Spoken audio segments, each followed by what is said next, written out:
Olá, sejam todos bem-vindos para mais uma aula de arte do 7º ano do ensino presencial mediado com tecnologia. Eu sou a professora Lúcia Santos e vou estar nessa trajetória no mundo da arte. Então, vamos ver o que nós temos para a aula de hoje. Nós temos na aula 7, revisão e avaliação. Agora, vamos dar início à nossa aula de hoje.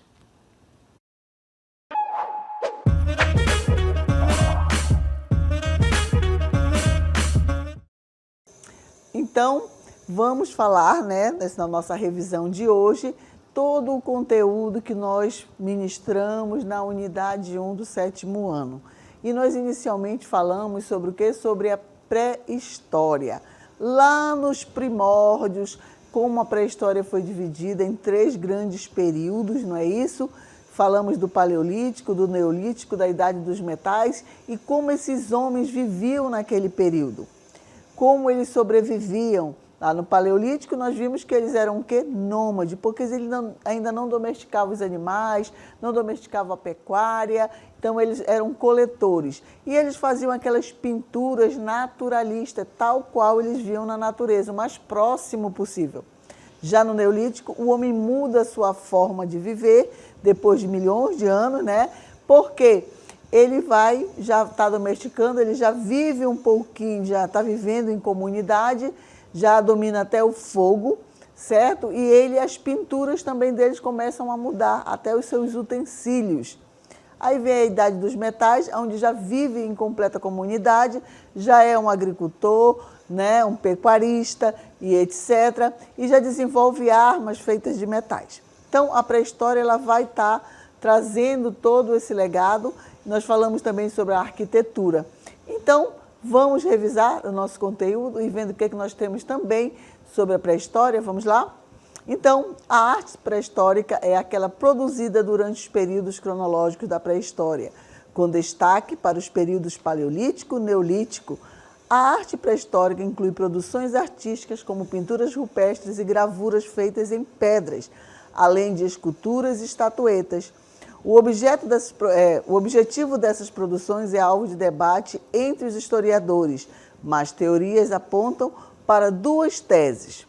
Uma forma de expressão ou uma forma de o homem conectar-se ritualisticamente com a natureza. E o que acontecia? Eles utilizavam a pintura que era chamada de pintura rupestre. Então, vamos ver o que nós temos para falar sobre essa pintura rupestre. Vamos lá? A arte rupestre é a produção artística feita pelos hominídeos durante a pré-história. Esse tipo de arte se encontra em pinturas nas paredes das cavernas e nas partes externas dos utensílios domésticos utilizados durante a pré-história. Então, esses períodos, como nós vimos já, ele tem as características. E algumas dessas características, elas são bem pontuais para cada período, conforme eu falei no início da nossa aula, certo? Então, eu trouxe para vocês aqui, para fixar mais um pouquinho, algumas dessas características. Vamos ver? Então, imagens feitas nas paredes das cavernas, uso de tintas, traços e formas geométricas, homens, animais e cenas do dia a dia retratados nas imagens, uso dos dedos para pintar e desenhar, carvão, sangue, gordura de animais, o material de pintura, até os excrementos, às vezes, eles utilizavam para aglutinar esse pigmento. E aí, falamos dessa arte na pré-história, falamos desses períodos e entramos também em uma outra cultura, uma cultura antiga, que é a arte egípcia. E o que nós temos para falar sobre essa arte egípcia? Então, a arte egípcia foi extremamente rica, contendo objetos de diversos tipos, como pinturas em tumbas, estatuetas, tijolos, pirâmides, objetos metálicos e etc. Os egípcios não entendiam a arte da mesma maneira que nós e suas obras artísticas em geral. Tá? Então, o que eram os artistas? Eles eram o quê? Eles eram anônimos. Então, eles entendiam que a arte daquele período teria que ser feita conforme quem mandasse? O faraó. Tá? Então, porque eram produzidas com alguma finalidade, eram encomendadas por alguém. Esse alguém, geralmente, era o faraó. E dentro dessa tendência da arte, que nós denominamos arte, certo? Porque ele marca um período, marca uma cultura, como aquelas pessoas viviam. Essas pinturas foram legados deixados para os estudiosos e arqueólogos juntarem as pecinhas para ver como é que aquele povo antigo vivia lá no Egito, certo? Então, é algo, até hoje, envolto em mistério essa cultura. Principalmente a questão da arquitetura. Quais são as arquiteturas que nós temos até hoje intacta, desde aquele período que até hoje os estudiosos não conseguem desvendar como foi construído, porque são pedras maciças de grande peso, toneladas, colocadas umas sobre as outras, que formaram a pirâmide. E sem nenhuma argamassa ligando entre elas. É como se não tivesse o cimento, certo? Então, eu trouxe para vocês aqui o exemplo, né, dessas 3 pirâmides, que são as mais que estão assim, perfeito, vamos dizer, quase em perfeito estado, que são justamente do pai, do filho e do neto, certo? Khafre, Kelpis e Miquerinos, certo? Então, o que acontece? Essas pirâmides, elas retratam esse apogeu da arquitetura egípcia. E aí tem N lendas que falam sobre esse período, sobre essa arquitetura, né, envolvendo as pirâmides, certo? E aí, a partir daí, nós falamos de uma outra característica egípcia, que é a pintura. O que nós podemos ver nessa pintura? Vamos ver? Então, aí tem um exemplo de uma mumificação de um faraó, que tem características justamente dessa pintura, dessa cultura, principalmente a questão da lei da frontalidade, porque eles geralmente estão de perfil, o rosto está de perfil, o dorso está de frontal, que é o tronco, mas o olhar de todos que estão aí, os personagens, eles estão olhando para frente. É a frontalidade, né? Então, estão olhando para o espectador, algo que não acontece na realidade. Então, aí retrata uma cena de uma mumificação, que também traz alguns detalhes da vida desse faraó. É como se fosse uma história em quadrinho da vida do faraó. E quem que determinava isso? O faraó. Então, essas características que envolvem essa arte egípcia diz o seguinte, vamos ver? A procura pela simetria é uma das características, né? Reforça um conceito importante da visão do mundo dos egípcios na antiguidade. Tá? Entendido por nós como harmonia no universo. É considerada bidimensional, altura e largura, ela não vai ter profundidade. Ah, o que é uma pintura bidimensional? Eu sempre coloco, se você fizer um círculo, você vai ter algo bidimensional, um círculo, certo? Porque ela só vai ter altura e largura. Mas se você fizer uma esfera, você vai ter a tridimensionalidade, como se fosse uma bolinha de gude. Então, se você desenhar uma esfera, você vai ter que ter altura, largura e profundidade. E a pintura egípcia, ela era bidimensional, tá? E aí, as figuras desse período também eram retratadas sem emoção, porque era como se fosse uma história em quadrinho que eles tinham que narrar o que o faraó solicitava. Então, não demonstrava nenhum tipo de emoção. Esse retrato, né, sem emoção, nós vamos ver ao longo da história da arte que tem alguns períodos que existe uma dramaticidade na representação, mas no Egito não acontecia isso.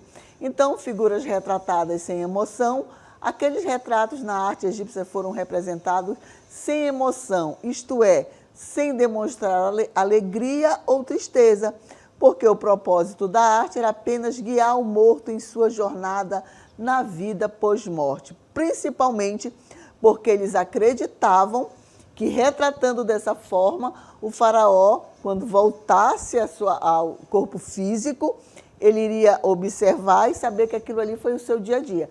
Essa é uma das hipóteses que são levantadas pelos estudiosos, porque nas tumbas que foram encontradas intactas, que a maioria foram saqueadas, né, havia muito tesouro né? Algumas foram encontradas até escravos ao lado dessa tumba, como se estivessem dormindo, como se tivessem sido enterrados junto com o faraó. Então, são hipóteses que são levantadas, que o faraó acreditava que ele voltaria naquele corpo físico. Certo? Então, tudo isso são hipóteses que são levantadas pelos estudiosos em relação à cultura egípcia antiga. Aí, dessa cultura egípcia, nós vamos passar para uma outra cultura, que é a grega. A grega, ela vai buscar uma influência, tá? Lá na cultura egípcia, principalmente ao retratar as esculturas, as pessoas. Vocês lembram que nós falamos da escultura egípcia, que geralmente ela está com os braços cerrados ao corpo, né? Sem muita mobilidade, ou então a mão sempre parada aqui, sempre do lado, mas sempre uma postura muito certa, colada, sem expressão, sem nada. Os gregos, eles vão buscar essa influência para retratar também na escultura. E principalmente as mulheres, quando eram retratadas nesse período arcaico da escultura grega, é chamada de core, tá? Então as mulheres eram chamadas de core. E aí o que nós temos desse período da escultura grega? Vamos lá? E aí na escultura grega, principalmente no período arcaico, tá? No período arcaico, a escultura grega deu seus primeiros passos. Inicialmente, os artistas se inspiraram nos modelos egípcios e assírios, mas não demorou muito para que adquirissem características próprias. Continuando, havia uma diferença na produção de homens e mulheres. Nas esculturas femininas, chamadas de core, era possível perceber túnica cobrindo os corpos. Já os homens, os couros, apresentavam músculos definidos e pernas separadas, os primeiros aspectos de movimento. Então, eu trouxe para vocês aqui uma réplica, né, de uma escultura. Eu vou mostrar para vocês aí de uma escultura grega, lá do período arcaico. Tá? Então, aqui está a escultura, vocês percebem ainda muito influência egípcia, onde eu coloco sempre os braços cerrados, sem movimento e sem expressar, né, sentimentos. Claro que isso vai mudar ao longo do período, eles vão adequando, eles vão fazendo estudos, porque os gregos, eles queriam uma perfeição, né? Eles gostavam de mostrar o belo, quanto mais belo para eles seria um perfeito. Então aí, no período arcaico, nós temos a core, que eu trouxe um exemplo aqui para vocês, que representa a figura feminina daquele período arcaico na Grécia. Mas aí vem o período clássico. Tá? E aí, o que nós podemos falar desse período clássico? Lá no período clássico, né, nessa fase, a escultura grega já conseguia retratar de maneira cada vez mais realista e natural a figura humana. Então, lá no período clássico, o arcaico tinha muita influência de quem? Dos egípcios. No período clássico, ele já consegue estar se desligando e botando as suas próprias características nas figuras humanas. Chegava muito mais próximo, né? As faces que ainda eram rígidas passaram a ter um aspecto muito mais próximo do real. Uma importante característica desse período foi a possibilidade de a obra ser vista de diversas perspectivas. Tridimensionalidade. Lembra que nós falamos da bidimensionalidade? Aqui entra a tridimensionalidade. Então, nesse período, eles começam a colocar alguma emoção no rosto das esculturas, coisa que não acontecia lá no Egito, nem no período arcaico grego. Tá? Então, há essa mudança de forma de fazer. Mas aí vem um outro período que vai te falar assim, ó, a mobilidade, os gestos, principalmente a anatomia do corpo humano, vai ser retratada de uma forma mais fiel. Vamos chamar de mais acadêmica, porque houve bastante estudo para eles conseguirem chegar numa mobilidade dessa escultura, porque o material que eles utilizavam era o quê? Era um mármore, não é verdade? Então, o que o período helenístico traz nessa questão da escultura? As mudanças enfrentadas nesse período com o auge da democracia e o desenvolvimento possibilitado por Péricles, uma das maiores personalidades políticas dessa época. Do qual período? helênico, não é verdade? Se refletiram na escultura grega. As obras começaram a retratar o cotidiano e as expressões ganharam um aspecto dramático e teatral, porém, ainda de maneira realista. Então, vocês lembram que eu mostrei na aula, né, desse período helênico, o Discóbulo de Miron, certo? Com aquela mobilidade, ele trazia um disco na mão, onde aparecia o seu dorso, os músculos, e ele estava numa posição bem de movimento, e a questão também da fisionomia mudou, ele trazia uma expressão, mesmo sendo utilizado com mármore, né? Um material tão pesado como suporte para fazer a representação daquela estátua. Então, aí nós podemos falar também desse período grego sobre a pintura, que nós mostramos os vasos daquele período. Lembram que eu mostrei os vasos? Porque a pintura ela se destacou nessa pintura desses vasos, que eram o quê? Tinham várias formas e eles tinham que ser utilitário. Então, a pintura, né, era desenvolvida em cerâmicas, bem como nas paredes das grandes construções. Os vasos nem sempre foram peças de decoração, sendo utilizados no trabalho diário ou para guardar mantimento, tais como vinho e azeite. Por quê? Essa pintura ela foi desenvolvida nesses vasos, né? Porque os gregos eles não queriam, né, que fosse apenas uma arte por arte. Eles sempre gostavam do ornamento, da beleza e da utilidade, teria que ser funcional. Então, a cerâmica não era só o belo, ele era utilitário. Tá? Naquele período, quando eles faziam aquela cerâmica, não era arte. Hoje é arte porque ela se torna contemplativa e marca um período daquela cultura. Tá? E nós temos dois estilos que eu mostrei para vocês.